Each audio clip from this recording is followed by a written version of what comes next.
საშადე გზების ინფექციები ბევრად ხშირად ხდება, ვითარდება ქალებში ვიდრე მამაკაცებში.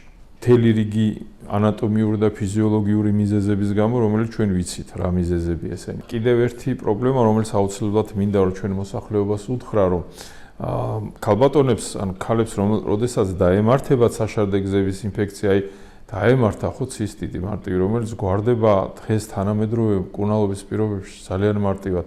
ერთჯერადი დოზით შეიძლება სწორი მედიკამენტის შერჩევის ერთჯერადი დოზით შეიძლება ეს პრობლემა მოგვარდეს. ან მაქსიმუმ 5 დღიანი მკურნალობით, რომ დღეში ერთხელ რაღაცა უნდა დალოს, ისე მოგვარდეს, ისე რომ მის ცხოვრების ხარისხზე საერთოდ არ შეცვლის, ხო? თუ მას ერთხელ დაემართა ეს, მისი შანსი რომ განმეორებით დაემართოს არის კიდევ უფრო მაღალი.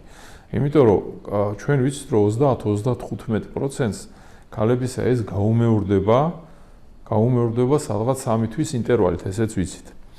და თუ მეორედაც ესე მოიქცა, მეორედ გაუმეორდა და კიდევ არასწორად და არა აკადემიურად იმკურნალა, აი მერე უკვე ძალიან რთული პრობლემის წინაშე შეიძლება აღმოჩნდნენ.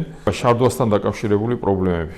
აუცილებლად ეს იქნება კივილიან დისკომფორტი მუცლის ქვედა ნაწილში, ბოქვენის ზემოთ. ეს იქნება ძალიან ტიპიური ნიშანი არის, რომელიც სულ პირველი გამოჩნდება ხოლმე და ამასაც არ აქცევენ ყურადღებას, შარდის არასასიამოვნო სუნი.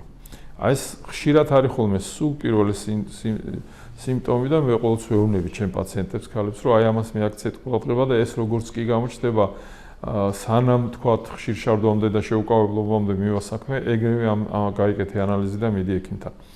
არასასიამოვნო სუნი, ხშირი შარდვა, ტკივილი დისკომფორტი, წვა შარდვის დროს, სისხლიანი შარდი, ტემპერატურის მატება. აი ეს არის ძირითადად ეს არ არის აუცილებელი ყველა იყო.